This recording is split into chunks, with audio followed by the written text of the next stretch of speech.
All right, guys, welcome in for Friday night's broadcast for the Power of 50. And can she's really super annoying. I don't know. That's actually my oldest child, and can I just tell you, I swear sometimes she doesn't ever grow up. But anyway, welcome into tonight's Power of 50 broadcast. Welcome, Mari. She's in town for the weekend. Not maybe just a little bit too long. Can't leave soon enough sometimes. But anyway, that's neither here nor there. We are about to head out and have some a mother-daughter time, and so I'm super excited about that. But I did not want to forget to come on and share with you a really important life lesson. And we're talking about fear and the role it plays in, some people might say, blocking your blessings. Some people might say chasing away the desires of your heart. I tend to look at it from a chasing away the desires of your heart standpoint, in particular as it relates to relationships. And so you guys know life, relationships, and business is what I'm always about. I'm always talking about it. I believe in that. I live that. I breathe that. There has to be an alignment. You can't have too much of any one thing without something else struggling, something else falling short, that sort of thing. So share the video out. Tonight's conversation, that's what we're going to talk about for our 50-day. They just really don't want me to be on here tonight. I don't know what that is. Oh my gosh, it sounded like a plane was literally about to crash into the house. But anyway, so lost my train of thought. It's gonna be one of those. It's gonna be one of those moments. Okay. So anyway, Power 50 broadcast, Power 50 community. I welcome you. My name is Marci Batiste. I am your ultimate power coach, America's #1 reality-based success and recovery trainer. And I welcome you into the Power 50 community, a community that is created specifically to educate, encourage, and empower women, especially the ones who come after us, to welcome you into the circle of wisdom, share our life lessons, and to encourage you through whatever it is you're going through. So if you're under 50, what's going on, Rick? Welcome.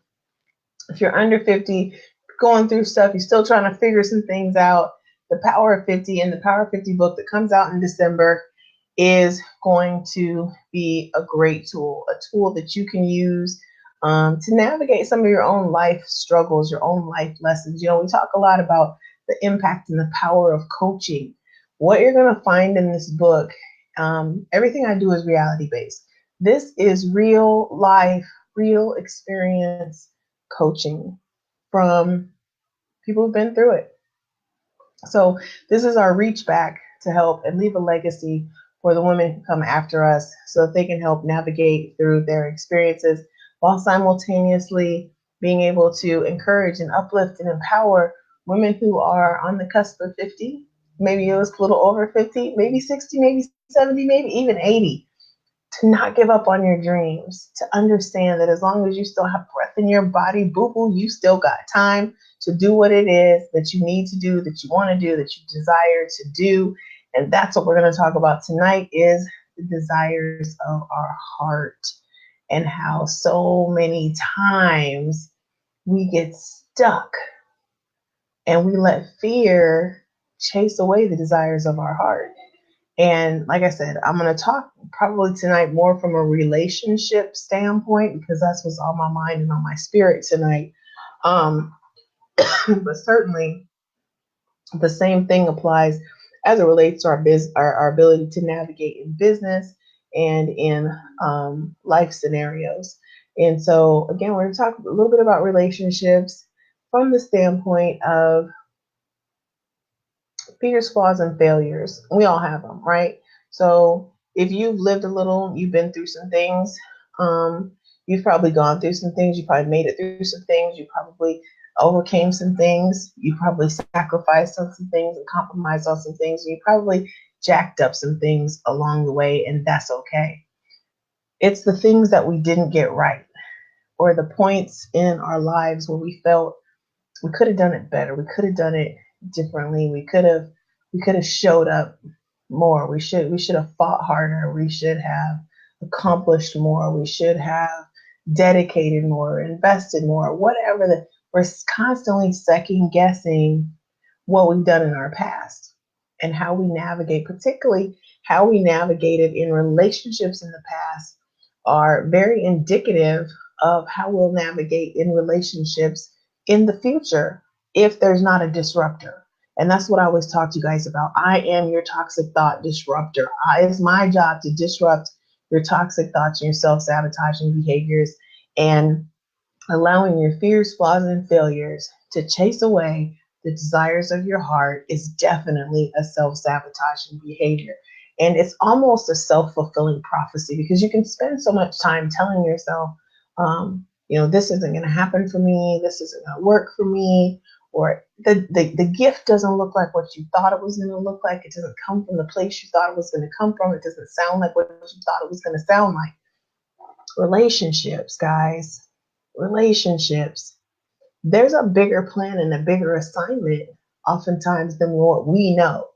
And so I was talking the other day, and we were talking as I was reading through some of the stories, and I was talking to an individual about changing how we view relationships, how we view the end in particular of relationships. So oftentimes when a breakup occurs or divorce occurs, or relationship of some sort ends, even if it's a friendship, we oftentimes look at that and say it's a failure.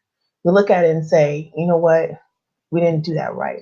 It was this, it was this, it was this, and we can list off a whole list of reasons why it didn't work.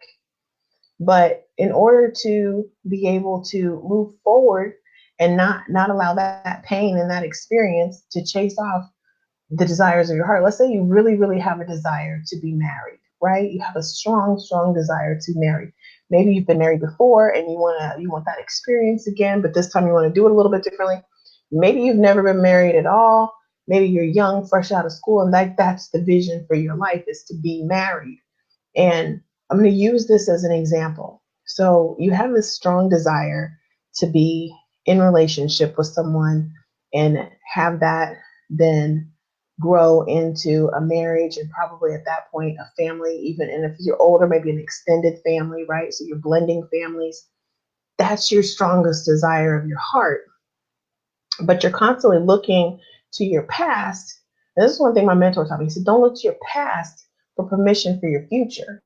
And that's so powerful. Don't look at, hey, Carolyn, don't look at your past for permission for your future. Because what happens is we look at our past and we look how we were in relationships. We look at how the relationships panned out. We look at what it looked like. Oftentimes, all we remember is how it ended. And people struggle to think about the good times in the middle. And I always tell all of my clients, like, you can't really be mad when a relationship ends, because to sit there and bash the other person, male or female, is counterproductive, because at some point they were exactly what you wanted, or you wouldn't have chose that at some point. Now it might go all the way south, and it might end up being one of your most regrettable relationship choices. But at some point in that relationship, he or she was exactly what you wanted. And so understanding that when the relationship ends, it's not about trying to place blame or figure out who did who the most wrong, or whose fault it was, or who's to blame in the situation. What I was sharing with this individual the other day was looking at it from a sense of completion. It's done. It's completed. Whatever that process was, whatever that experience was supposed to be for you to be in relation with that person, it's complete. It's complete. There's no need to hang on to the bent feelings and resentment and the anger and the frustration and the sadness and the pain and the hurt. That's not productive to you building onto and creating the life that you want, which ultimately will be one that involves a marriage in this example. So you're looking back, and you get so focused, you get so laser focused on placing blame, that you forget to figure out ownership. You forget to figure out the ownership. So what choices did I make? Because those of you who work with me and know me and follow me a lot, you know I talk about there's 3 kinds of business: your business, my business, and God's business. Make sure you're focused on the right one, because there's only one that you have control of. That's my business. That's all I can control is my business. I can control your business. I can't control God's business. I'm going to trust he's going to do what he's supposed to do. I'm going to trust you're going to do whatever it is you're going to do. All I can control is me. So if I'm looking back at that relationship and I'm seeing dysfunction, and I'm seeing hurt, and I'm seeing pain, and I'm seeing fears, flaws, and failures, if that's all I see back there, then that's what I'm going to take forward. And what's the likelihood that taking fears, flaws, and failures forward is going to result in a happy, healthy, stable marriage? Not very likely, right? So you have to back all that stuff out and look at the ownership. Okay, what places, what things did I overlook? What things could I have done differently to get a better result for myself? Because the relationship still may not have worked, guys. It still may not have worked because it was complete. It might not be. It may have never been intended to be permanent. See, we go into this with the assumption that when we walk into a relationship and we find what we think is love, that it's supposed to be permanent. Well, it might be there for a reason or a season. It might not be a lifetime lasting kind of love. Now, but if that's what you're looking for and that's what you want and that's what your heart's desire is in your marriage, then you're going to have to do some things in this moment to release the fears, flaws, and failures from your previous relationships in order to prepare yourself, right? Prepare yourself to be that kind of person who attracts that kind of energy. Because what I'm telling you is if you're focused constantly on the fears, flaws, and the failures, and you're constantly placing blame, guess what kind of energy you're going to attract? The universe can only bring to you what you communicate. So if you're constantly communicating negativity, you're going to constantly attract negative experiences. There's a saying, you can't live a positive life with a negative mindset, right? That's the epitome of what this is all about. Don't let your fears, flaws, and failures chase away the desires of your heart. And if that's what you focus on, your heart's desire can't ever come true. So if your heart's desire is a healthy, happy, stable marriage, long-term longevity, you want that 20 years, you want that 30 years, you want that 50 years, you want the 60 years that your grandparents had. If that's the desire of your heart, then you have to start operating in that desire. You have to walk in that desire. You have to speak out and manifest that desire, but you can't do that as long as you're attached to the anger, as long as you're attached to blame, as long as you're attached to resentment, because as long as you're attached to those things, you are still attached to that relationship, baby. So you might have broke up, but you haven't broken free. You're still attached. And see, in order for you to pursue what you say you want, which is a healthy, happy, strong, stable, foundational marriage with longevity, you got to be free.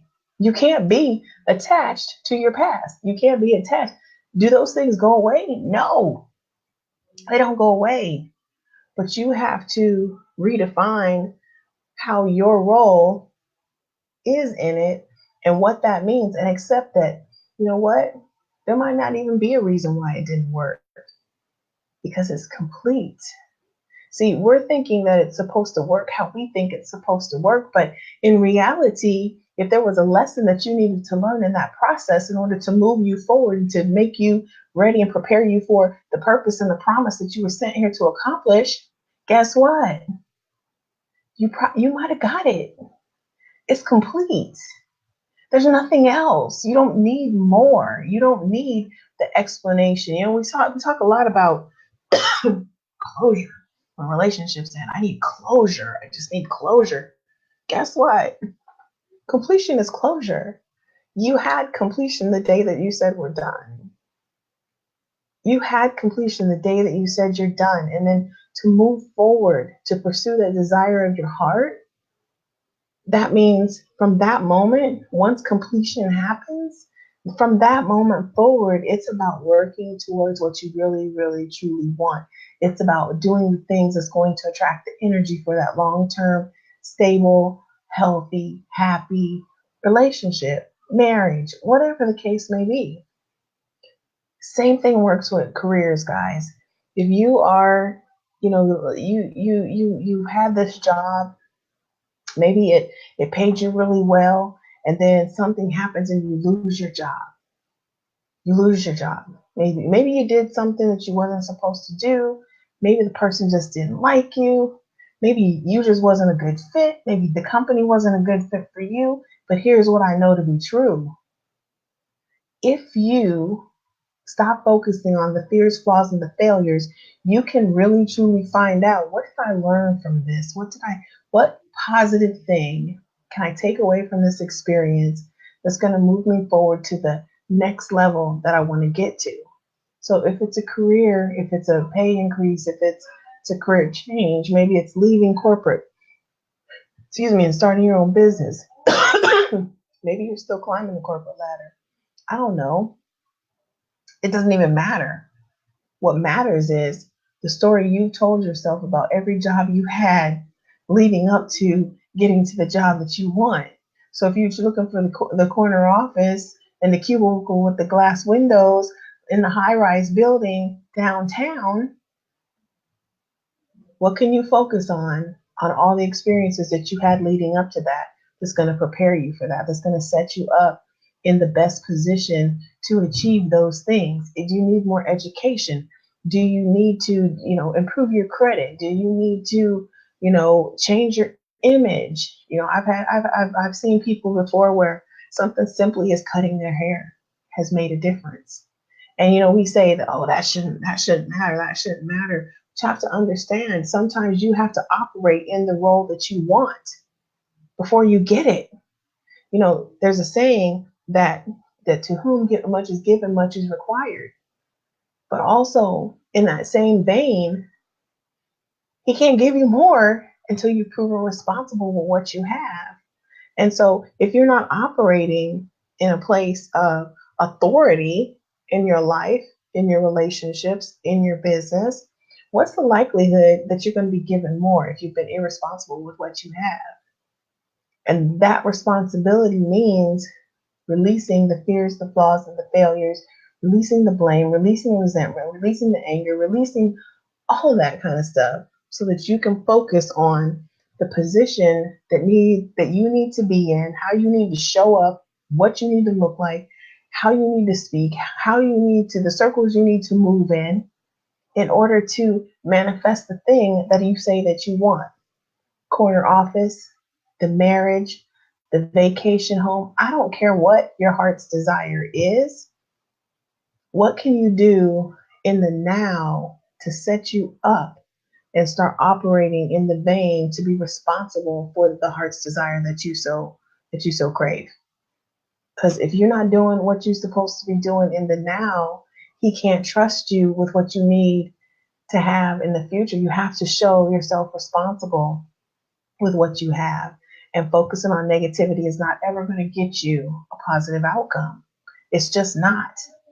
Now, if you take those negative experiences, those negative lessons, and say, what's the positive that I can take from this negative experience, and put that into a different package, so that now I can use this for preparation. Now it's a life skill.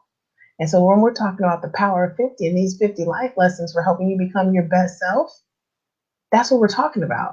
We're talking about taking that negative experience, being molested, being raped, whatever it is, being abandoned, whatever the case, put up for adoption, put in foster, like whatever your experience was, it might have been a really, really freaking horrific experience.